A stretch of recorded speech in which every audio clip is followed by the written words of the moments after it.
Thank you to everyone. Thank you to everyone for coming today. We're about to start the program. Um, Most of you know Valencia has a very distinguished golf history. In 1899, we hosted the U.S. Amateur. That was one of the first U.S. amateurs in the country. Only a few years after that, we hosted the U.S. Open. That was won by Alex Smith. The runner-up was brother Willie. And we've had a number of other USGA events here over the years, but Oakmont is in a whole other category. Oakmont this summer will host their 10th US Open. That's the most of any club. And it's incredible the history that's been made there over the years. And Dave, you'll correct me if I'm wrong on this. Ben Hogan won his last US Open championship there in 1953. Jack Nicklaus won his first US Open in 1962 at Oakmont. And Johnny Miller shot a 63 there, I believe in 1973. That's one of the more memorable championship rounds ever. And it's an honor to have David Moore here, the curator of collections at Oakmont. Today on the cusp of yet another US Open there in June, as he has written about the Oakmont layout, which was created at the start of the 20th century. Well, most golf courses made during this era have become obsolete due to the advances in technology. However, Oakmont to this day remains one of the sternest tests in championship golf. David's knowledge of Oakmont and golf in Western Pennsylvania is pretty much unmatched. Some of you already have this book that he has available over here that he's happy to sign about golf in Western Pennsylvania.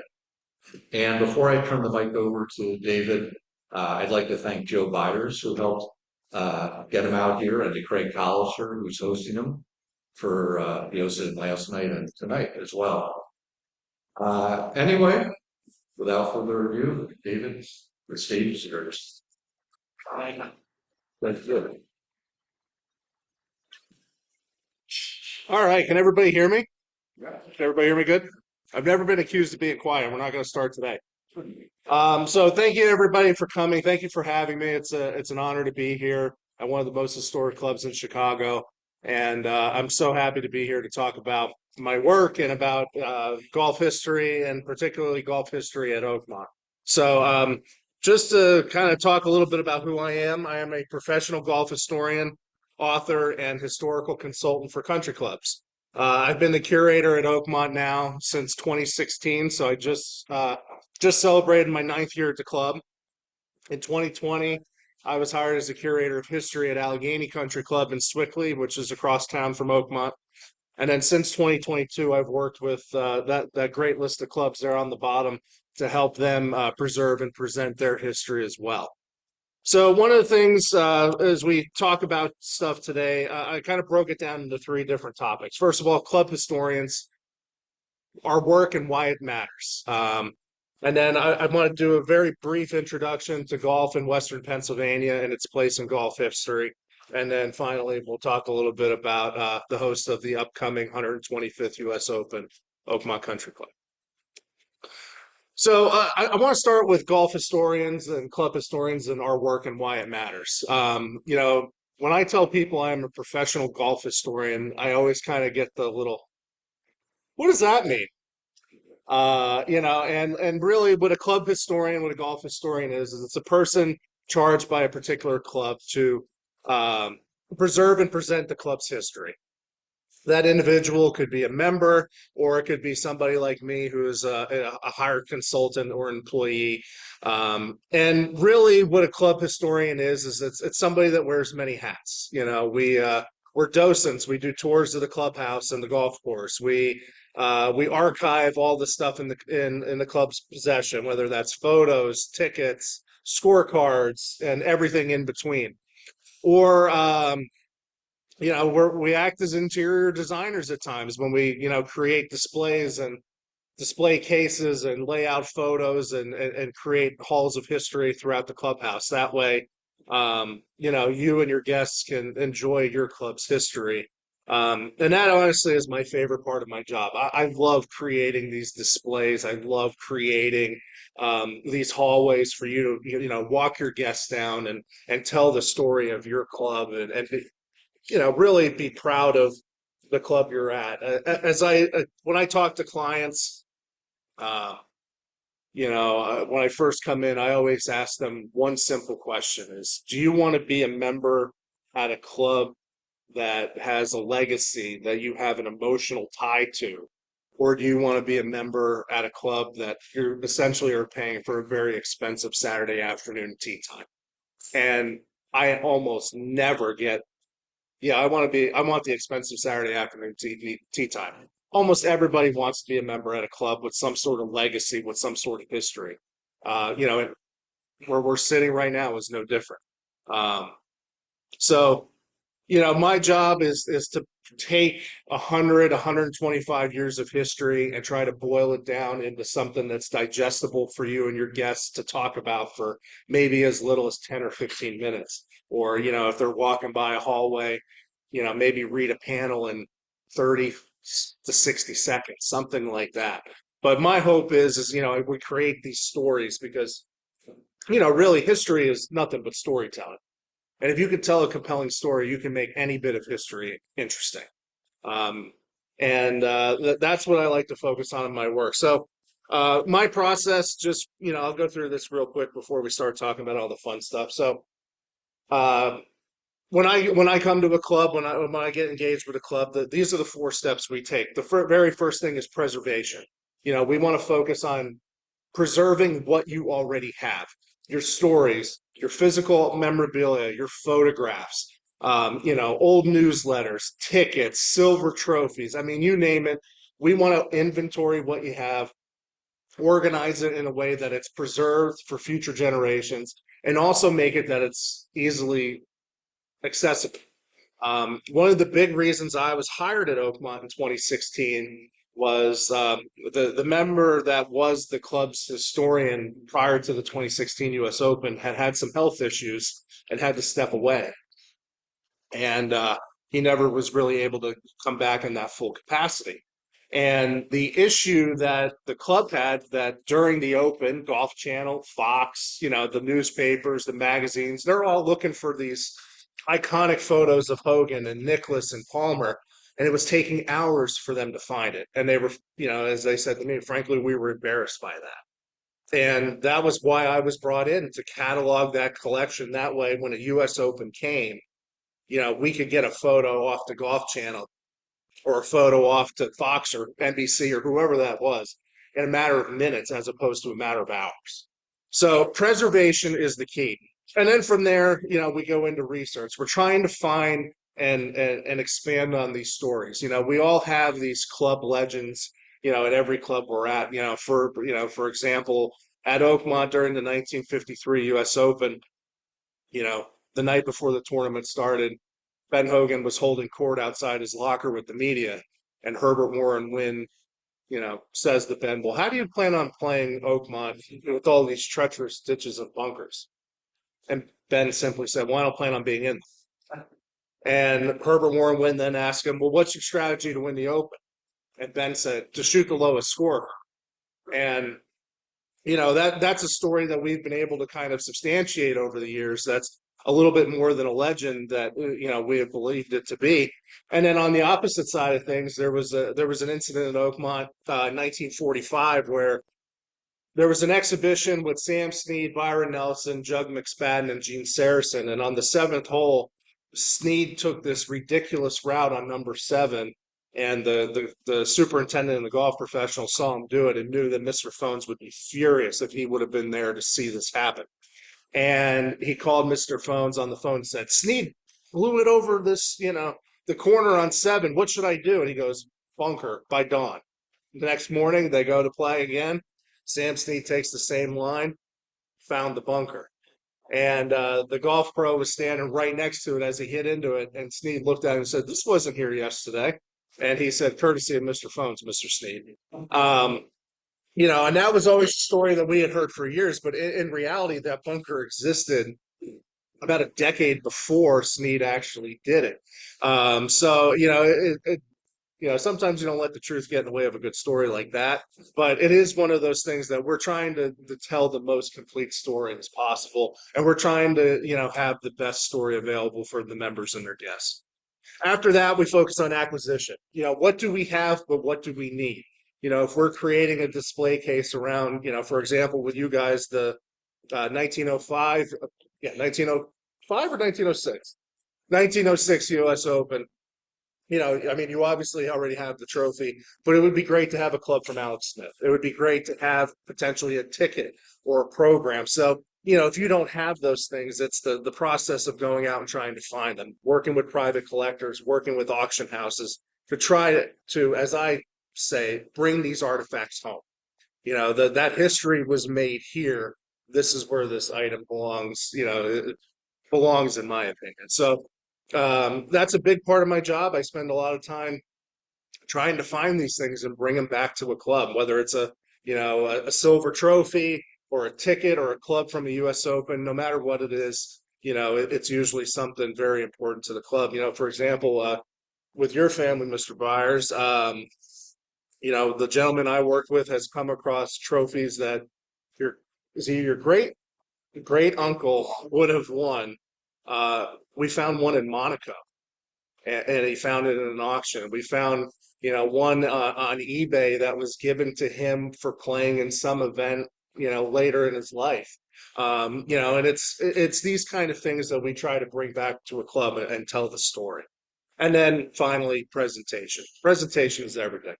Doing all those other three steps is important, but you want to be able to show the club, the members that are, oftentimes paying for, a display case or the framing costs. You want to show them, what you've been doing with their money and make it something that they're proud of. I've been very fortunate for the last 9 years that, to at Oakmont and clubs across the country that I've been given the opportunity and the trust to do these displays, and every single one of them I've created has gotten better and better with time. Yeah, and it's just it's an honor to be trusted with a club's history like that, and it's a big part of it. So now that we talked about what I do and what golf historians do, let's set the scene for golf in Western Pennsylvania before we talk about it. So there's a couple key things about golf in Western Pennsylvania. So the very first thing is golf doesn't come to Pittsburgh until 1893, and it is brought there by the gentleman on the bottom right-hand corner. His name is John Moorhead Jr. And he was just like the majority of the wealthy elite in Pittsburgh in this era. He was part of the steel industry, but he actually was an avid sportsman. He played football at Yale with Walter Camp, played every sport from baseball to rugby to cricket, and in 1893, he was vacationing in Manchester by the Sea. And he saw, as he put it in the Pittsburgh Press about 30 years later, I saw a bearded old Scotty swinging some weird sticks. And when I engaged him to ask him what it is, he said, "It's golf." And I said, "What is golf?" And he proceeded to explain it to me. And I engaged him the next day for a round, and I've been a slave to the game ever since. And he was so captivated by golf, he brought it back to Pittsburgh. But in 1893, there was no golf courses in our city. So the following spring, he actually went to the abandoned racetrack in Homewood, which was near the homes of Andrew Carnegie and Henry Clay Frick and the Phoneses that would found Oakmont.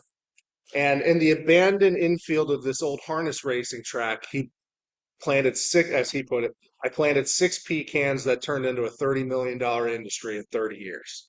And that was the first golf course in Pittsburgh. And all the wealthy elite were introduced to the game in that little, that makeshift golf course in the infield of that racetrack.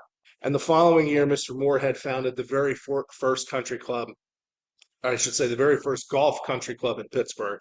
And that was the Allegheny Country Club in 1895. A couple years later, he founded the organization that would govern the game in our region, the Western Pennsylvania Golf Association, which just last year celebrated its 125th anniversary.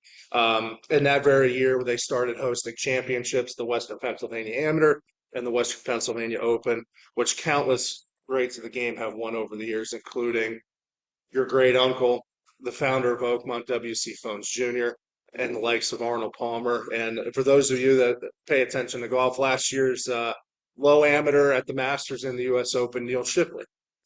So our region's very first national champion was, in fact, Mr. Byers' great uncle, Eben M. Byers. He won the 1906 U.S. Amateur Championship at Englewood Golf or Country Club just outside of New York. He was a two-time runner-up before that. And if it wasn't for W.C. Phones, the founder of Oakmont, the son of the founder of Oakmont, Mr. Byers probably would have won close to 10 or 12 West Penn amateurs. And the two of them were such good players that every year from 1904 to 1916, the two of them made the finals of the Western Pennsylvania Amateur Championship and essentially alternated who won for 12 years. So, Pennsylvania, or I should say Pittsburgh, though it's probably not regarded, as the same level of play as, Chicago or New York or Philadelphia in that era. Western Pennsylvanians were very, very good golfers. And by 1919, the very first national championship came to Pittsburgh when it came to Oakmont. That was the 1919 U.S. Amateur. And for the last century, over 40 national championships have been conducted in Western Pennsylvania. As far as the numbers break down, here's just a few of them. 10 United States Opens. The 10th one, of course, will be in just about 6 weeks at Oakmont. All of those have been hosted at Oakmont. All 6 of our U.S. amateurs have been hosted at Oakmont. The 5 PGAs break down to 3 at Oakmont, 1 at Laurel Valley, and 1 at the Pittsburgh Field Club. There have been 4 U.S. Women's Opens in our region, 2 at Oakmont, 1 at Cockwood Club up in Erie, and then 1 at Churchill Valley Country Club that no longer exists. The 2 Women's LPGA Championships or 2 Women's PGA Championships were also at Churchill Valley. And then the 3, pardon the misspelling there of women, the 3 United States Women's Amateurs have been hosted at Allegheny, Cockwa, and Swickley Heights Golf Club. We've hosted a Ryder Cup in our region. That was the 1975 at Laurel Valley, and we've hosted a Curtis Cup at Fox Chapel in 2002. So you look at it, really almost every major golf event that there is has been hosted in Western Pennsylvania at one point or the other. But Oakmont is by and far the leader in all of that. So I want to spend the rest of the time focusing on Oakmont. It's a topic that I probably know the most about, and as I tell people, I think I've probably forgot more things about these tournaments than some people will ever know. I've been incredibly fortunate for the last 9 years to share their history with people. And Oakmont truly is one of the greatest clubs in the country. So a brief history of Oakmont, which is hard for me to do. When I do tours of the club, I always ask how much time you have.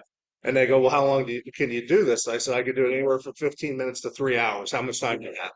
And usually we land somewhere between 60 minutes or less. So when it comes to Oakmont, it was founded by this gentleman right here. That is Henry C. Phones. He was born in 1856 in Pittsburgh. And just like the rest of the Gilded Age titans of industry, he made his fortunes in iron and steel. He and his brother owned a company called the Carey Furnace. The Carey Furnace Company, which was in Rankin along the Monongahela River. It was actually part of the Homestead Steelworks, which, in 1892 is the infamous Battle of Homestead between the Pinkertons and the steelworkers. At its peak, it produced 1,200 tons of wrought iron a day, and eventually became so profitable that Andrew Carnegie purchased it in 1898. And incorporated it into Carnegie Steel, which 3 years later became U.S. Steel when he sold J.P. Morgan. Henry was about 40 years old at the time of the sale, and he had been bitten by the golf bug a couple years earlier after playing at the old Homewood racetrack with John Moorhead. And as I always tell the story about Oakmont, I believe the beginning starts with what is called the Great Misdiagnosis. So around this time, 1898, 1899, 1900, somewhere in there, we can't exactly say when for sure. Henry Phones was in his garage welding a bicycle tire back together. And I'm sure you're thinking, what is this guy doing welding a bicycle tire back together? Well, Henry was always had a need for speed. At first, it was bicycles. It was later automobiles. We have some silver cups that he won for hill racing in Pittsburgh and automobiles in the very first century of the 1900s. But before the automobile, he was big into bicycles. And as the legend goes, one Sunday afternoon, he was welding a bicycle tire back together when he noticed spots in his vision. And he went to the doctor and he was diagnosed with arteriosclerosis and given about a year, maybe 18 months to live. And he sold off a lot of his business interests at that point. He traveled, he goes overseas, he plays all the classic courses, Prestwick, the Old Course, North Berwick, really falls in love with the game. And when he returns, he notices that the spots in his vision are disappearing. So he goes to a different doctor this time, and this doctor says to him, "Did you wear goggles when you welded that tire back together?" Mr. Fun said, "No." He goes, "You're fine. You have welder's flash. Get out." He lived another 35 years. So what would have been arguably the greatest malpractice suit in today's day and age leads to Oakmont, because here he is. He's about 45 years old. He's got a brand new lease on life. He's going to live another 30 plus years. And he's flush with cash from selling the Carey Furnace and Carnegie, plus selling off some of these other business interests at the time. And as he looked around, what Henry wanted was a true Darwinian test of golf. He didn't want, your prototypical, let's face it, courses at this time were not the behemoths that they have become. They were very simple. It was, 18 flags, and most holes were less than 400 yards. Most courses were less than 6,000 yards for 18 holes. And what Henry wanted was a true Darwinian test, man versus course, as hard as possible. Play the perfect shot every shot or be punished for it. And when he couldn't find that, he built his own. And that's how he built Oakmont. So he found the original property in 1903, and the 191 acres was purchased for $78,000 that year. And he set out to design the golf course. It's the only golf course Henry Phones would ever design in his life. And it has now been the host of what will be 21 national championships as of this June. When it opened for play on October 1st, 1904, it played at 6,406 yards and a par of 80. How many of you have played there? Good few of you. I would still contest that the par 80 would be a very fair score. And I always ask that question, how many of you have played there? How many of you are playing it for the first time? And for the first timers, I always say, have you ever watched Harry Potter and the Prisoner of Azkaban? And I always get a kind of a weird look. And I said, trust me, I'm going somewhere with this. And do you remember the scene where they're reading the tea leaves and Ron says to Harry, you're going to suffer, but you're going to be happy about it? And I always tell people, that's how you're going to feel for the next 4.5 hours. You're going to suffer, but you're going to be so happy about it. And Henry got exactly what he wanted. He got a true Darwinian test. For those of you that have played it, you can attest. It is arguably the hardest golf course on the planet. And even though today, for the U.S. Open, it'll play about 7,400 yards, which is a little shorter than, most U.S. Opens today, it will still be a very, very stern test. The golf course is truly a brute, as Herbert Warden once wrote, and it has been called everything from a brute to hell off Holton Road.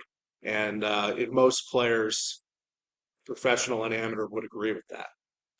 So since 1919, Oakmont has hosted 21 national championships. Again, we will host our record 10th U.S. Open this summer. We've hosted 6 U.S. Amateurs, 3 PGA championships, 2 U.S. Women's Opens. And if you include the 3 national intercollegiate championships, which are essentially Division I NCAAs, we've hosted what will be 24 national championships. All of those are pre-World War II, though.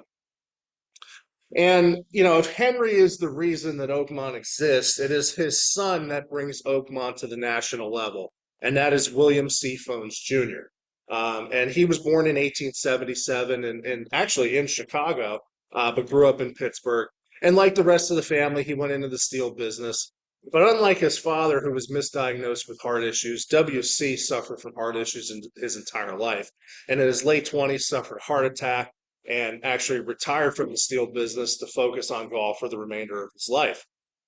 He'd go on to play in 19 U.S. Amateur Championships, He would win the 1910 U.S. Amateur at the Country Club in Brookline, Massachusetts, where just 3 years later, Francis Ouimet would defeat Harry Vardon and Ted Ray. He would win what was a record until just 2 years ago, 8 Western Pennsylvania Amateur Championships. He won 2 Western Pennsylvania Opens and 4 Pennsylvania Amateur Championships. As he got older, that his game slightly deteriorated. I would never say that it totally deteriorated. He turned more to the executive side of golf, the administrative side. He became an executive committee member with the United States Golf Association, eventually the vice president, and then in 1926 and 1927, the president of the USGA. And what a lot of people don't know is William C. Phones could be considered the father of the Walker Cup. Following World War I, in 1921, he got a group of the best amateurs in the United States together and took them to Royal Liverpool to play a match against the best amateurs from Great Britain, and at that time, just Great Britain and Scotland. And the USGA and the R&A weren't totally sold on it at that point, but after it was such a huge hit, the following year, the Walker Cup was officially established with your great-grandfather, the USGA president that instituted it, and W.C. Phones as the very first American captain of the Walker Cup, which just celebrated its centennial anniversary just a couple years ago. So let's talk a little bit about Oakmont and the U.S. Open. Like I said, we've hosted 21 national championships, 10 U.S. Opens. You look at the list of champions here, starting in 1927 with Tommy Armour, going to 2016, and it truly is, to use a baseball term, a murderer's row of champions. 6 of these 9 individuals are currently in the World Golf Hall of Fame. Those would be Tommy Armour, Ben Hogan, Jack Nicklaus, Johnny Miller, Larry Nelson, and Ernie Els. I would suspect that Dustin Johnson will join them in short order. And 10 of our 20 national champions are members of the World Golf Hall of Fame. Aside from those 6, you can also add Bobby Jones, who won the 1925 Amateur. You can include Gene Sarazen and Sam Snead, who won the 1922 and 1951 PGA Championships, respectively. And you can add Patty Sheehan, who won the 1992 U.S. Women's Open at Oakland. As you can see here, I noted that 3 of our championships have ended in a playoff, 1927, 1962, and 1994. Who knows what will come to be in just a couple of weeks, but like I said, a true murderer's row of champions. Probably the biggest surprise of all of them is the gentleman that won in 1935. His name was Sam Parks Jr. He was a Pittsburgh native that grew up in Bellevue, which is just north of the city. Got his very first golf lesson in 1922 from Gene Sarazen, who was a pro in Pittsburgh for about 6 months before he won the U.S. Open here at Skokie, and then never came back to Pittsburgh, essentially. But Sam played at the University of Pittsburgh, turned professional in 1932, and went on to win the U.S. Open in 1935, arguably the biggest Cinderella dark horse story in U.S. Open history. But then again, look at the rest of those names. All of them are multiple major champions, from Tommy Armour to Dustin Johnson and everybody in between. So I want to focus on 3 of the U.S. Opens because they're really where the best stories are, and they're 3 of the most iconic in the championship's history. So the very first was 1953. This arguably would be our biggest U.S. Open if it wasn't for what happens in 1962. And that one would be the most infamous one if it wasn't for what happened in 1973. But in 1953, Ben Hogan came in after winning the Masters in April and proceeded to win wire to wire to win his 4th and final U.S. Open championship. It would be what they refer to as the Triple Crown season, and it would be the first time in which a gentleman would win 3 of the modern professional majors in 1 year. It has only happened twice in history. 1953 with Ben Hogan, and in 2000 with Tiger Woods. The 53 U.S. Open, in typical Hogan fashion, as I said earlier, the night before the championship, he has this talk with the media to which, he said his plan is to shoot the lowest score. Well, the following morning, he tees off into a dense fog and shoots the course record of 67. He would end up winning wire to wire by 6 shots over Sam Snead, who for the 4th time in his career would finish runner-up in a U.S. Open. And as Hogan said, the make or break hole for the championship would come on number 17. which for those of you who don't know, it's a very short par four. It is drivable. It will be drivable here in a couple weeks, but it has some of the most treacherous bunkers on the golf course. And Hogan believed that it would make or break the champion. And in the final round, he felt he had only had a slim lead over Snead. He wasn't aware of what Snead was doing behind him. So he decided to try to drive the green, and he did. And he two putted for birdie. And this huge roar goes up from around the 17th green. And Sam Snead was on 15, heard the roar, and knew that his chance at the U.S. Open had been swallowed up. And Hogan played the 18th hole. He hit driver, 5-iron to about 6 feet, made the putt, and ended up winning by 6 shots. A couple weeks later, he would head across the pond for the first and only time, play in the Open Championship at Carnoustie, which again is arguably probably the toughest course on the British Open rotation, and he would win. And many people ask, why didn't he play in the PGA? What happened? Did he lose the Grand Slam? Well, the PGA Championship was the same week as the Open Championship because at that time most Americans didn't go over to play in the British Open. But Bobby Jones and Walter Hagen, a couple of the greats of the game, had convinced Hogan that if you want to be remembered as one of the greats, you have to go play in the British Open. So Hogan decided that was going to be the year that he would do it, and his only appearance, he won.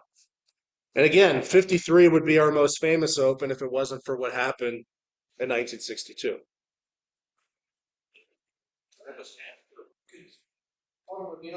Correct. So Hogan would win six of his 9 career majors after the accident. For those of you that don't know, in 1949, Ben Hogan and his wife were traveling home from El Paso, Texas, and their Cadillac was hit head-on by a Greyhound bus. Had Hogan not dove across the seat to protect his wife, he would have been killed instantly. The steering column went right through the driver's side. Instead, he suffered a double fracture of his pelvis, a broken ankle, broken collarbone, and he developed serious blood clots that nearly killed him about a week after the accident. And he had an experimental surgery where the vena cava in his legs were tied off, and he would spend the remainder of his life in significant pain. And what most people don't realize is for every round of golf that Hogan would play, he would have to soak in a warm bath of Epsom salt for about an hour and a half, and then he would be wrapped from his ankles to his chest in elastic bandages so he could stand up straight and walk without too much pain. And it's just an absolute testament to the man that he won 6 of his 9 majors after the accident, including a U.S. Open about 14 months after the accident in 1950 at Marion. So Hogan is, arguably, in my opinion, probably the 3rd best player of all time. But nobody had the guts that guy did. So 1962, everybody was expecting Arnold Palmer to come in and win the U.S. Open. There was a lot of talk about potentially another Grand Slam. He had won the Masters in April, just as Mr. Hogan did a decade earlier. But what most people don't know is there was a lot of factors going against Arnie, even though everybody expected him to be the winner. Yes, he grew up 40 minutes from Oakland. He grew up in Latrobe. He had an intimate knowledge of the golf course. He had won a West Penn Amateur there back in the 40s. But the Sunday night before the championship started, he flew home from New Jersey, and as he was getting his bags out of his aircraft, he actually cut his ring finger and required stitches. And most people didn't realize that he actually almost had to withdraw from the 1962 U.S. Open because all those stitches on his finger. As it turned out, the doctor cleared him. A USGA official would wrap him up every day. But what would end up really sinking Palmer's chances was the greens. And I can't help but think that maybe it had something to do with the injury to his finger. He would 3-putt 11 times. If he would have putted average, he would have won by 4 or 5 shots outright. Jack only 3-putted once. And of course, it's the infamous playoff between Jack and Arnie. Jack was a 22-year-old rookie on tour. He had yet to win. In fact, he had blown a 54-hole lead the week before at the tournament in New Jersey. And, everybody was expecting Arnold to win. But when they asked Arnold who he thought was going to win the 1962 U.S. Open, he said, that big guy from Columbus, he's the one that's going to win. And even though the fans gave Jack absolute hell that week, it was more like a Steeler game than a golf tournament. Jack persevered and won his first of a record 18 major championships.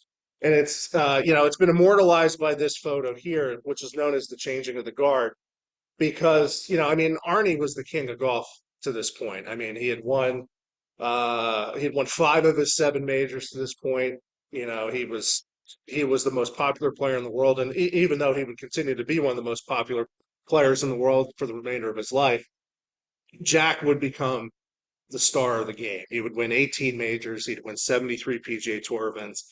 And there's always this conversation. Well, who's the greatest of all time? Is it Jack or is it Tiger? And I mean, I grew up in the Tiger generation. I am definitely a product of what Tiger Woods did. But I will tell you without a hesitation that Jack Nicklaus is the best player of all time. And for 2 reasons. We all know that Jack won 18 majors. How many times did he finish second? Any guesses? 18, 25, 19. How many times do you think Jack finished in the top 5 in a major in his career? Throw me some numbers. 55. So without a doubt, Tiger was probably the most dominant player for the stretch that he did what he did. But there was nobody as good as Jack. We're talking a shot here, a shot there. Jack could have won 25, maybe 30 major championships. He was good for that long. In fact, most people don't remember that, Tiger wins the 1997 Masters by 12 shots, and everybody expects him to go on and win the Masters pretty much every year after that until he decides he doesn't want to play anymore. The following year, 58-year-old Jack Nicklaus finished tied for 6th and beat Tiger by a handful of shots. So that's just a testament to how good Jack was even later in his life. But as I said, 1962 would have been our most famous Open if it wasn't for what happens in 1973. And that, of course, is Johnny Miller's infamous Sunday 63 to win the U.S. Open. What most people don't realize is the course record had been broken or tied 3 of the 4 tournament days that week. On Thursday, Gary Player shot 67 to tie the course record. And then the next day, a club pro from New York named Gene Borak shot 65 to break it. And Borak's a very interesting story. He was an alternate who got in when I think then 10-time tour winner Dave Hill came in, played 4 practice holes, walked off the golf course, and promptly withdrew. And when the media asked him why he was quitting, he goes, I have $100,000 in the bank and I'm not sticking around here to win $500, which was last place money. He goes, this golf course is too hard. I'm going home. And Gene Borak ended up shooting 65 on Friday, and the press gathered around him afterwards. And he said, I'd like to begin my remarks by thanking Dave Hill. Without him, this wouldn't be possible. And Borak ended up going on to a very, very stellar club career in the New York area. He was the head pro at Metropolis for many, many years. And then Saturday, Johnny Miller was in the hunt. And when he got to the first tee, most people don't know this story. When he got to the first tee, he realized that his yardage book was missing. And he had taken his yardage book out the night before to go over his notes before the round, and he had left it on the nightstand of their hotel room. So he sent his wife Linda back to the hotel, like, go get this. Like, I cannot play here without it. And he played the front 9 as he said blind. And he said, there's not a golf course on the world that you want to play blind less than Oakmont. And he ended up shooting 38 on the front. He had a very, very clutch par save on number 7 that probably saved his round and ultimately his tournament. And he ended up shooting 76, and he was 6 shots back of the leaders after 54 holes, who happened to be Arnold Palmer and Julius Burroughs. And the names of the guys between Miller and the top of the leaderboard had won a combined 35 major championships to that point in their career. So for Johnny to win, he was going to have to overtake Arnold Palmer, Julius Burroughs, Gary Player, Jack Nicklaus, Lee Trevino, and a handful of other very quality players. So Miller gets up Sunday morning. He's warming up on the range. He's not actually having a particularly good warm-up session, and he decides to make a slight change to his swing. And he opened his stance up a little bit, and he felt that freed him up. Well, he proceeds to birdie the first 4 holes. Just as he's finishing the 4th hole with his 4th consecutive birdie, Arnold Palmer is about to tee off in the final group.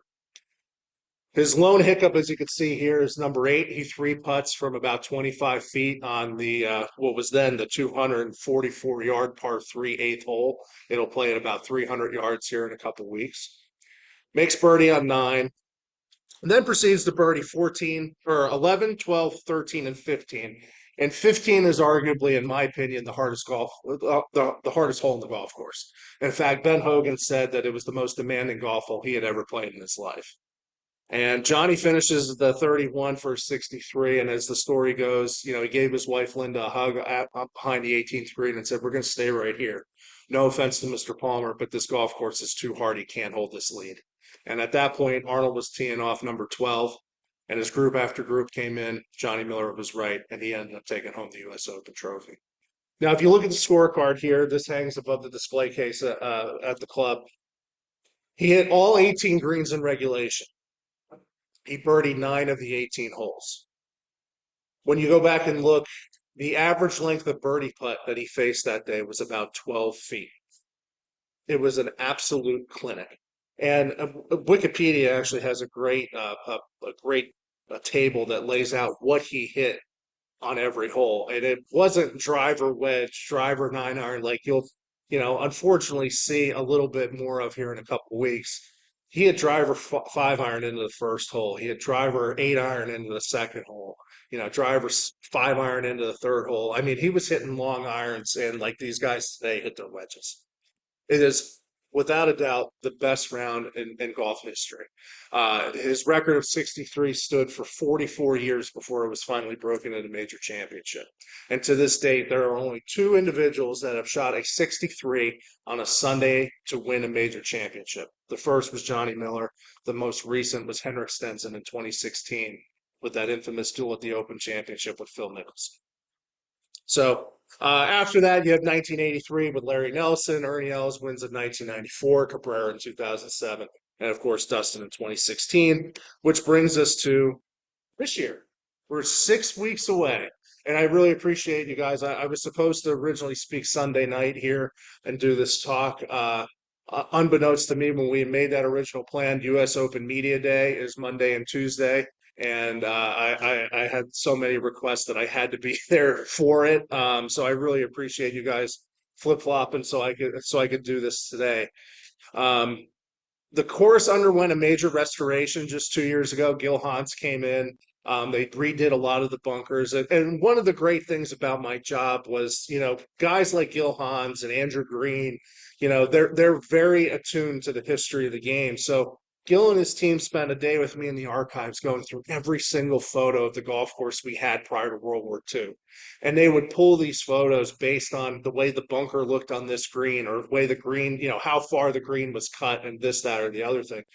And they were able to create this restoration plan based off of the work that we have done in the archives for, my 9 years there and then, 20 years before that the members have done. So we're very excited to debut what Gil has done here in just a couple of weeks.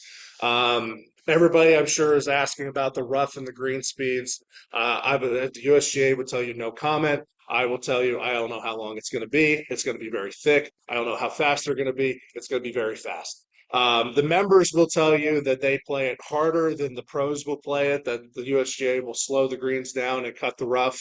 I know our superintendent asked the club president last week, if they were having trouble finding golf balls. And he said, yeah, about 5 yards off the fairway, it was taking us 4 or 5 minutes to find a golf ball in the rough. So it's going to be a great championship, as pretty much everyone that we have had in our history has been. Everybody keeps asking me who I think the winner is going to be. I am not a betting man, but if Xander Schauffele is in good health and good form, he profiles very, very well for that golf course. And honestly, there's no discounting what Rory has done now that he won the Masters. He hits it far. He hits it relatively straight. If he's a little streaky with the putter, look out. Rory could do it. And I know we're all kind of hoping that he triumphs at Quail Hollow next week. So there's, a lot of talk about a Grand Slam coming into the Open in just a couple of weeks. But it'll be a great championship. It always is. The staff, the ground staff has done a phenomenal job of getting the golf course in shape. And, working towards a really record-setting event. 10 U.S. Opens is nothing to sneeze at. And the USGA has officially announced a couple years ago that we are what they consider an anchor site. And it is us, Pinehurst #2, and Pebble Beach. So essentially, the U.S. Open will return to Oakmont pretty much every 5 to 8 years for the next 25 years. We are scheduled out till 2049 with our next U.S. Opens. After this year, it'll be 2033, 2042, and 2049. And when the USGA announced that, there was some questions of, why are you scheduling these things so far out? And the big thing for, the club and for the USGA is, that commitment to each other allows both parties to go and build the necessary infrastructure to host a U.S. Open, which, has only multiplied in years. You think back to the very first one in 1927, you had maybe 5,000 people, 10,000 people for the entire week come out for, 3 days of tournament play. Today, we're talking about 30,000 a day. The infrastructure needed for television and for merchandise and food and concessions, it's such an unbelievable task. The USGA has been on site for 3 years already. And they'll be, gone for just a couple of years, and then the U.S. Women's Open comes back in 2028. So it's going to be a special time for the club. And when I saw the listing of all the championships out for the next 25 years, I said to everybody, I go, job security. This is going to be great for me. As long as I don't do something stupid, I said I have job security. So the one thing I do want to talk about a little bit is my work at Oakmont. You walk through the Oakmont clubhouse, it is like walking through a museum of golf history. Again, 20 national championships, some really iconic head professionals, some other great events, the SWAT, things like that. We chronicle our history better than, few places. And the committee and the club is very, very much attuned to the history. And, this is just some of the work that we've created in recent years. In fact, our U.S. Open History Hall, we just totally renovated over the winter. It'll be highlighted in USGA videos. It'll be highlighted. There's a documentary on PBS that's coming out here shortly ahead of the Open. We're very grateful for, the interest in our history. And, a lot of the work that I've been doing just the last few weeks is talking to the press and talking to different magazines and companies that are creating these videos and content around the history of the club and around what we do in the archives. So it's so important for a club to take those steps to preserve their history, especially one, like Oakmont or like here that has, 120, 130 years worth of history. It's just so important. Uh, Shameless plug. Thank you to all of you that have bought a book so far. If you're interested in learning more about Oakmont, if you're interested about learning more about, some of these iconic clubs and championships in Western Pennsylvania, the book I co-authored this past year, Battling the Church Pews, we focus on 10 clubs, 40 national championships. I had the awful task of trying to rank the top 10 golfers in our region's history, which number one was really easy, and number two was really easy, Arnold Palmer and Carol Semple Thompson. And then there was about 20 names that could have been interchangeable from, 4 to 10. But it was a great project, a real labor of love. So thank you to those that have purchased it. If anybody would like to purchase it, I have a few copies left. Any questions? 73 to do like a lot of those schools. Was there anything particular that accounted for that, or did you? Yes and no. When players shoot 67, most of the other scores are, around, par was 71. Most of the other scores were, 60, 69, 70, 71. The 65 the next day was a bit of an aberration. There was no record-setting scores on Saturday. When it comes to Sunday, people will say, well, there was a rainstorm the night before. The lightning struck and set off the sprinkler system and, all this stuff. So people will tell you that the golf course on Sunday was soft and that it wasn't very difficult, so to speak. I always make the argument that if it was so soft and it was so wet and it was so easy, why were there only 3 rounds under par? You know, Johnny shot 63, Lanny Watkins shot 65, and Jack shot 68. Nobody else broke par that day. You know, so there definitely was a little bit of weather that played a role that week. You know, I think when it comes to Johnny, it was just a round of his life. I mean, sure, it might have been a little softer, but Johnny took advantage of it. And again, he's hitting 4 irons, 5 irons. It's not like he's, you know, slinging wedges in there like these guys do today. So it was just a true ball striking clinic. So you said Miller hit every green. It wasn't his score wasn't he chipped one in or any crazy thing like that. Every green regulation.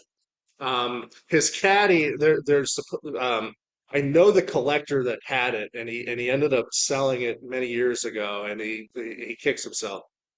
Johnny's caddy kept a scorecard that day, and he wrote down like how many feet he had of every putt, and that's how we know like the length of putt that Johnny had every hole, and he hit every single green in regulation.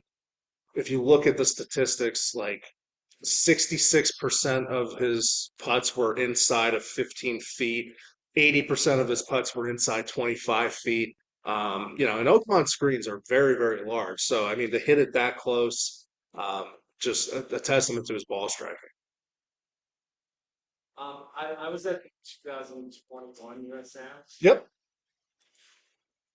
I remember some of the young kids playing on the front nine were playing up to the wrong hole because it was a better angle, and even if they went into the bunker, there was no lip in front of them. Is there going to be any internal outbounds? I haven't heard that there will be or not. I think a lot of the restoration work will solve that. The biggest issue that they had was the kids were hitting it up number 10 from number 11. That's what it They've added a new tee box that is all the way back down along the turnpike. So that is probably the one hole that got lengthened substantially was number 11. And the way they reworked number 10, they created a drainage ditch that now runs through the middle of the fairway. So on number 10, the players are going to have to make a decision. Do they want to try to carry that ditch, or do they want to lay up short of it and have a longer shot in? You know, so there's going to be some risk reward there. And then if the kids wanted to try to, or the kids, if the pros want to try to play up number 11 like the kids did a couple of years ago, that ditch is going to come into play there. And some of the other work done on number 11 is going to affect that too. So there hasn't been any talk that I know of. To be honest with you, I'm not privy to a lot of information. But I know the USGA. I don't think there is any plans, but I could be wrong. Any other questions?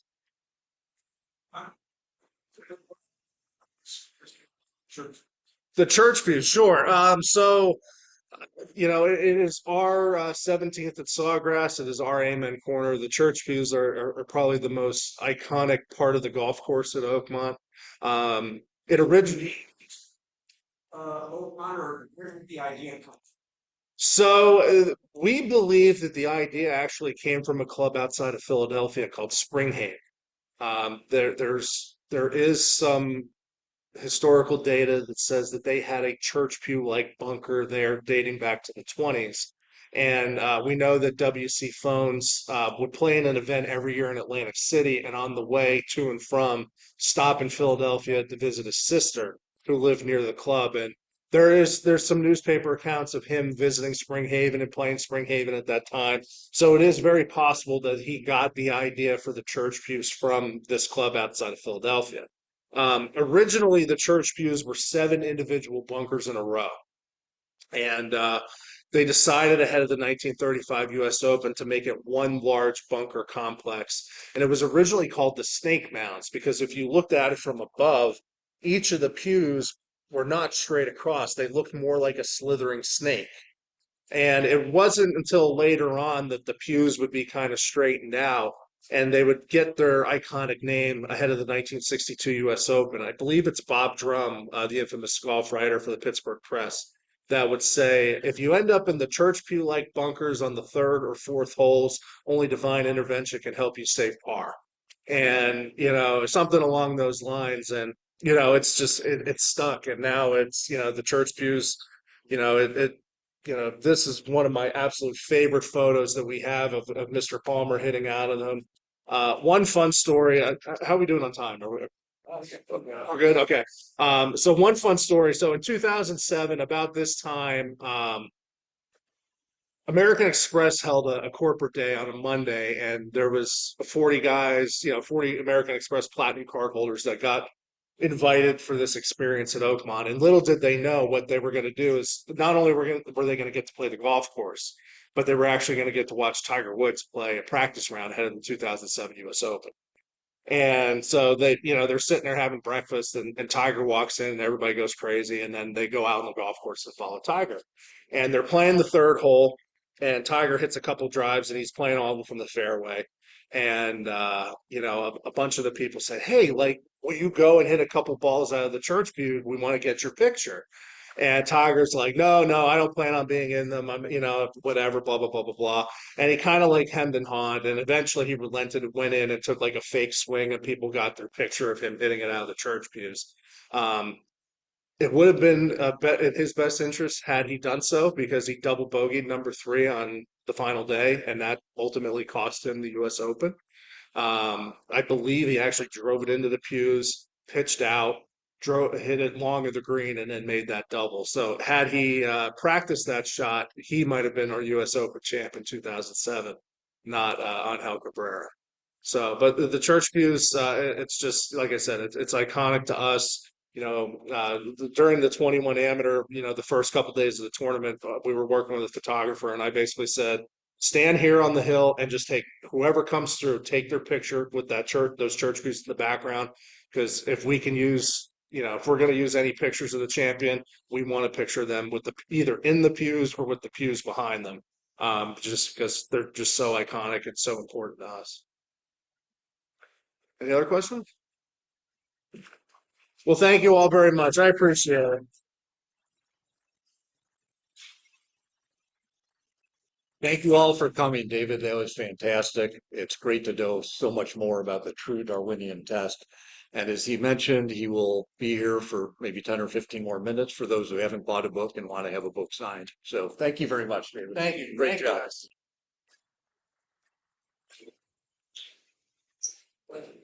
It's been a long time since I played there.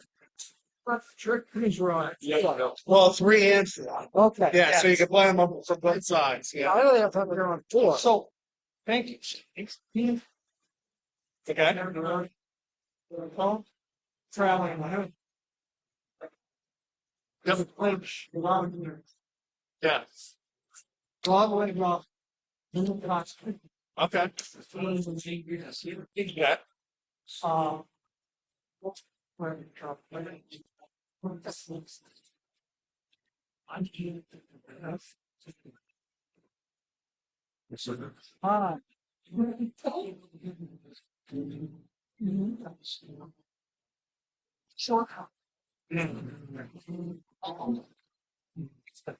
Yeah.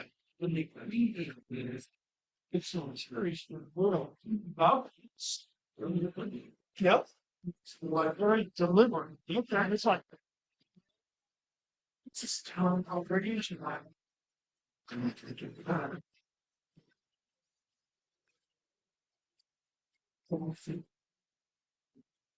That's right. Yeah. So what would you do? All right. That's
Okay, so this is for the Charles Don, which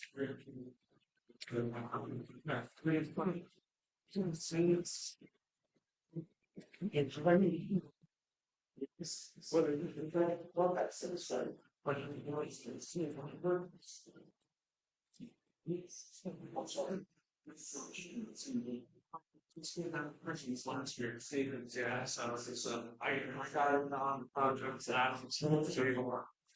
Which I still crank around. So which one of Christmas?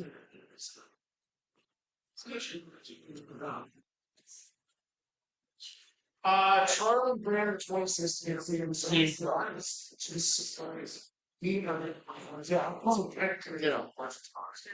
See my, that's see my structural. No, we're gonna grab, Cute. our stuff out of the car. To change. So.